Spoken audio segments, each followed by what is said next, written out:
I got to tell you, every time I hear that second reading on circumcision, I'm reminded of how a while back the church had a feast every year called the Feast of the Circumcision of the Lord. And thank God that was done away with before I was ordained, because I have no clue what I would have preached about. Sunday after, every year. I can't imagine how horrible that would have been. I mean, what do you say?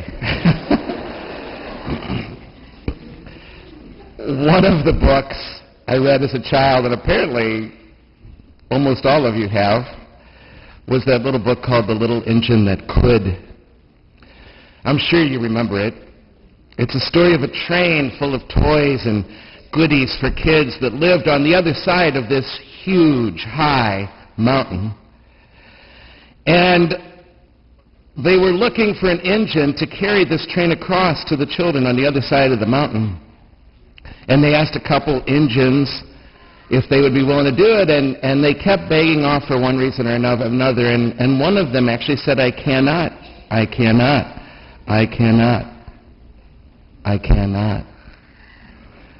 But then there's this unlikely little engine, and this little engine says, I think I can.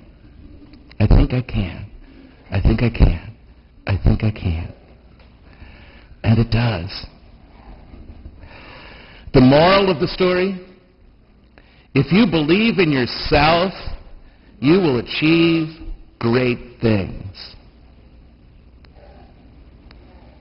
There's certainly truth in that.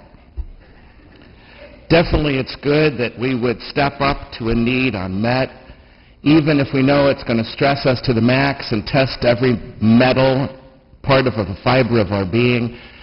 And while nobody else is willing to do it, to be willing to try to do it is an amazing thing, and to trust that I can make a difference, that's good, right? I mean, nobody would disagree with that, I don't think. But that little saying by that little engine has something quite dangerous to it at the same time. Quite dangerous. Because I really find that it creates in kids an expectation of success all the time.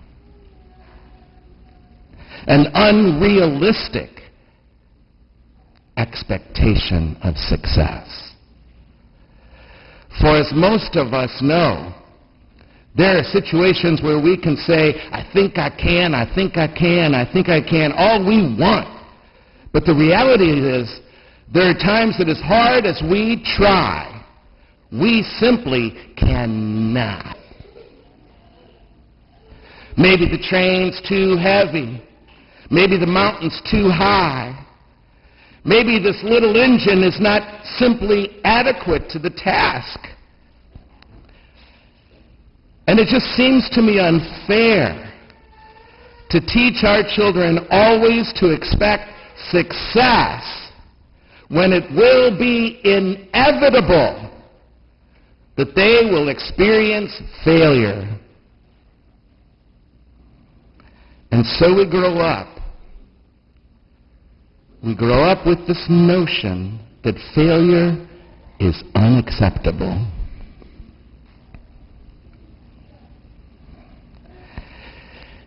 In today's gospel, there's perhaps a very small line of text with a very big message. And perhaps it stands as a necessary reminder to us all that when you go out into the streets and you try your darndest to do the right thing and to preach the gospel, there are going to be times when you are not received or your message, and when that happens, shake the dust from your feet and move on. Shake the dust from your feet and move on. There are times when what we expect and what we actually experience are very different things. Kurt Vonnegut, the famous writer, came to wash shoes several years back now, and he gave a talk in Graham Chapel. He's an author, and like many authors, they fail themselves way more than they succeed. and he was a successful one. And perhaps what he said was a bit exaggerated, but nevertheless, this is what he said. Failure is the norm. And it is unfair to young people to leave them wholly unprepared for monster screw-ups and much, much worse. We all experience times when things do not go well. It happens in sports.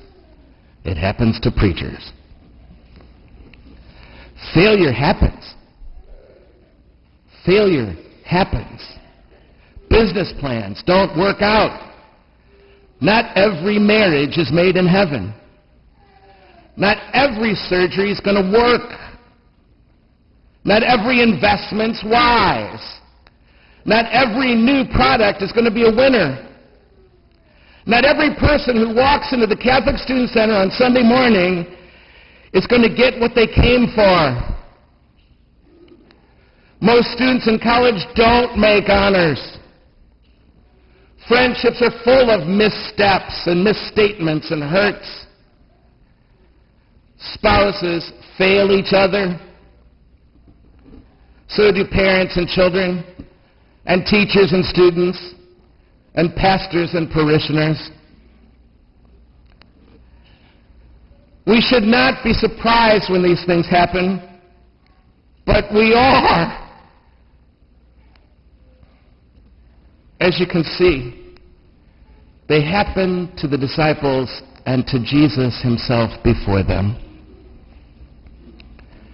Jesus failed at his work. No matter how much he tried, he kept experiencing rejection. He had a reputation all over for this wonder-working man he was supposed to have been, these great deeds of power, and yet he goes home, and instead of a ticker tape parade, he gets totally disappointed by this rejection of his own hometown. One writer calls this the sacrament of failure. The sacrament of failure.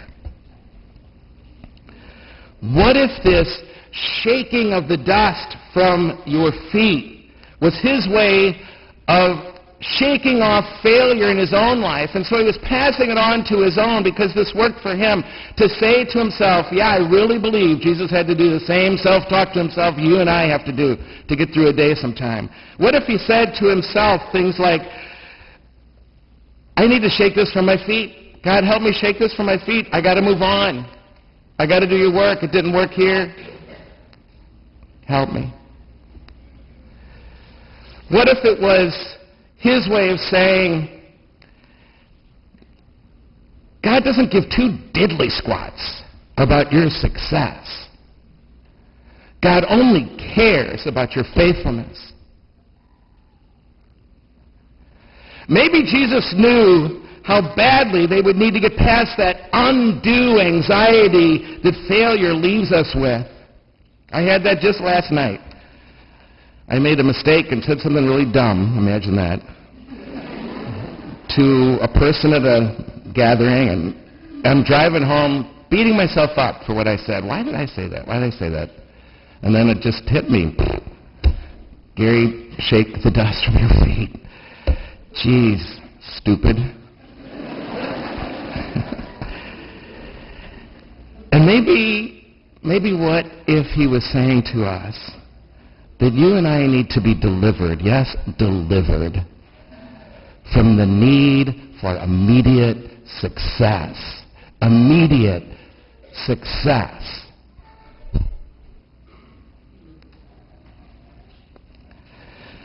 We human beings are limited, we're finite, we're fallible, and Jesus is saying to his own in this world, and that'd be you and me, he's saying to his own in the world, get over it.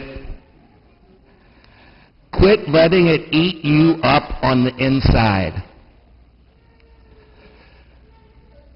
Some things are broken, and they cannot be fixed. And definitely not by you. Some relationships are not going to take off.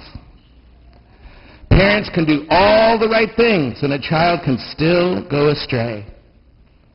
A marriage can fail despite all the good attempts of both parties to make it work. If you and I make an idol out of success, we will lie. We will lie to each other and to ourselves. We will cheat. We will cheat on tests. And if we're an athlete, we're going to dope. Whoever you are, you will do whatever it takes to win. You will do whatever it takes to win. That's a fact. If this is our thinking, if we make an idol out of success, the cost is too great.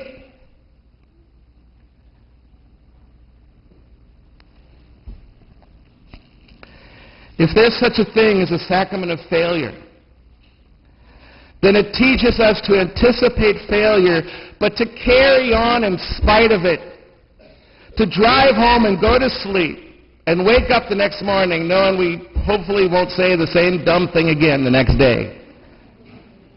If there's such a thing as a sacrament of failure, it stands as a warning against unrealistic expectation and can save us from perfectionism that is so destructive to ourselves and to others.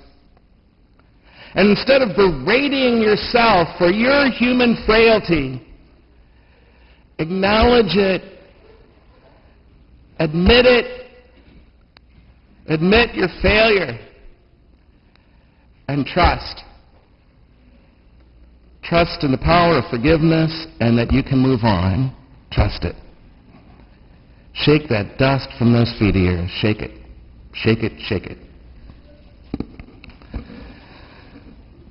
There's a student who graduated a couple years ago from here, from WashU, from the CSC. He is a great, great guy. He was just wonderfully invested in the CSC, wonderfully invested in his schools, lots of great friends. He was finishing grad school. He did his best to get through grad school, and he did, and he passed, and he did well. But it comes at the end of the grad school time, you pass and you graduate, but then you got to do these qualifying exams, that are apparently extremely stressful. I never had qualifying exams for the priesthood. Thanks be to God. And he had this sweet job lined up in this sweet city to do these sweet, fun things with his life. And he had to call his employer. He had to call his employer because he flunked the test. He couldn't show up for work. Now, he was humiliated by this failure, and there was only a handful of his class who didn't pass the qualifying, so almost everybody else did. And he had to make one of the toughest decisions of his life. And some of the ones who failed did not make this choice. He decided to tell people. He decided to tell people that he screwed up, that he flunked the test. It was the hardest decision he ever had to make. But it got easier, As he told more and more people, he started to laugh about it. And they started teasing about it. And it became this fun thing. And I got to tell you, he chose not to hide his failure, but to put it out there. He swallowed hard, and he told the story. And it's funny how lovable he became even more to everybody around him. And so human. And so wonderfully easy to be with.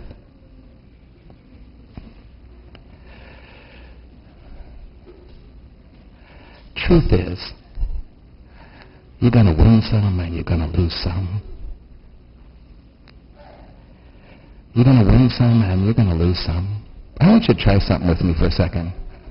I want you to turn to your neighbor, somebody on either side of you or in front of you or behind you, right now, even if it's your spouse, that might even be best.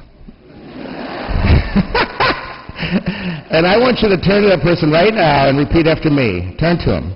Neighbor, oh neighbor, you're going to win some and you're going to lose some. Wait a minute, I'm not done yet. Neighbor, oh neighbor, you can only control the effort. You cannot control the outcome. Thank you.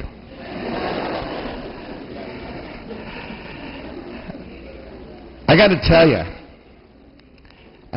you, if I had kids, I have none to speak of.